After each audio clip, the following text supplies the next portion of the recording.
Hi everyone, this is just a quick OBS tutorial. I know I have a couple people asking me on how to set this thing up, so let's get started. Alright, so here's my OBS. I obviously have a couple of things set up here. On the left side we have our preparation screen, and on the right side we have our live screen. And I do believe to set this up, you set it into studio mode. And I think that starts by default now on the newer OBS. But if you just have one screen, then it's just your live screen. I prefer the dual setup so I can go ahead and edit things if need be while I'm recording. So the first thing you want to do is go ahead and add a scene. So we'll go ahead and label this the game stream or game scene. Right. We'll go ahead and add that, and we'll need to add a source. I have Stardew Valley here running, so we'll go ahead and add that game. And we'll just hit the plus sign right here, and then go to game capture. Let me move this up so you can see it. Plus, and then game capture. And then we'll go ahead and label this Stardew Valley. Okay.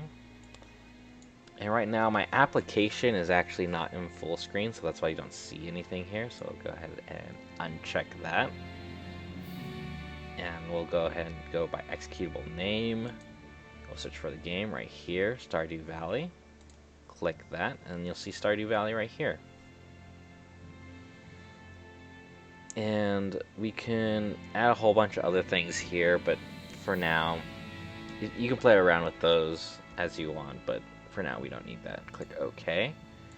And right here in our preview screen, we can change the scaling of it. So just go ahead and click in the corner, snap it, and what I like to do is just to make sure I go to center to screen, just to make sure that's centered in case it snaps off a little bit by pixels.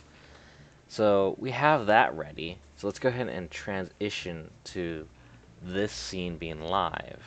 And once I hit the transition button right here, you'll see my OBS preview screen disappear and the Stardew Valley appear. So right now we have Stardew Valley available, and we can click like new game and stuff like that, and label our dude.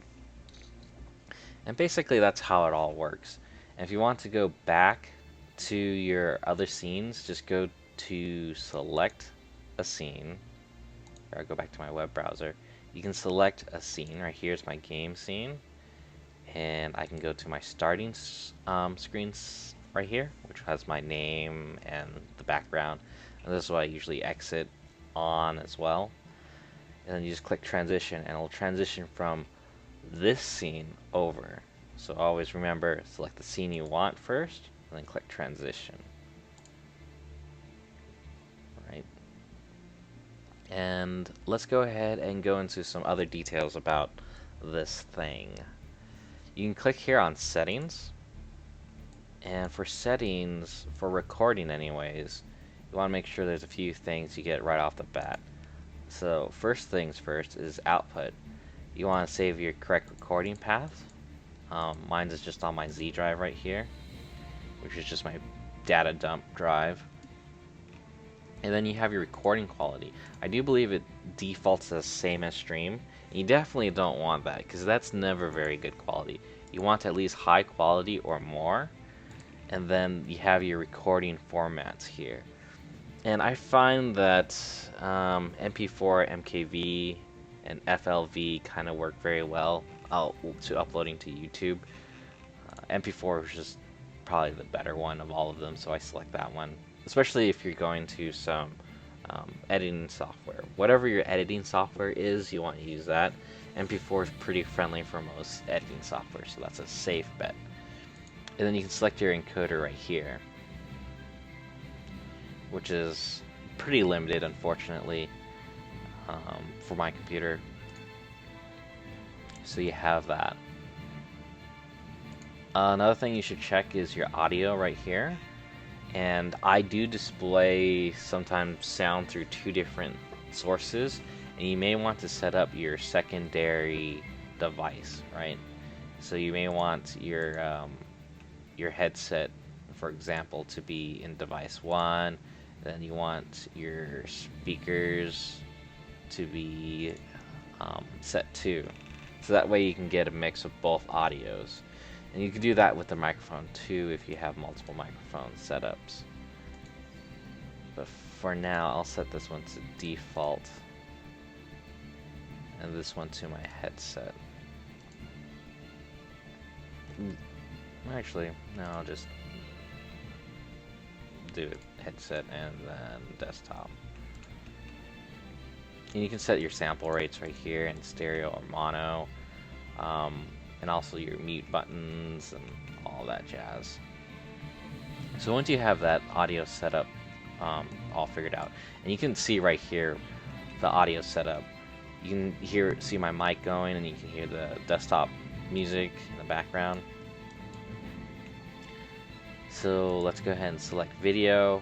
Fortunately, you're not able to edit this live, so I won't be able to edit this for you, but you can change your base resolution, which I always recommend to be 1080p or higher. And you can downscale that resolution depending if you have enough hardware to, stream at 1080p. If you don't, then you may want to go to 720p. Especially if your bandwidth is low or you have low space on your hard drive, you can downscale it. Then you can set the downscale factor, which affects the CPU. I do 32 samples. I found it to be very good. And you can also change the FPS right here. You can set it to 30, 60, and if you want to change it to anything outside of 60, just select it as an integer FPS value in this drop down right here, and then set it to whatever number you want. Say if you want to do slow-mo videos, you can do 120 hertz and stuff like that. So that should be enough to get you guys basically started. Do you like the dark theme? Stream key, I won't show you. You just click on the stream button, get your stream key off of YouTube or Twitch, pop it in, and all that should work. And you can record and stream at the same time, but you have to press both buttons at the same time. So I'll go ahead and click OK there. And that's pretty much it. Go ahead and hit this transition button here. And I hope you guys enjoyed this tutorial, and I hope you get started on recording, and I hope this makes your life a lot easier. Alright, TB64 out. See ya.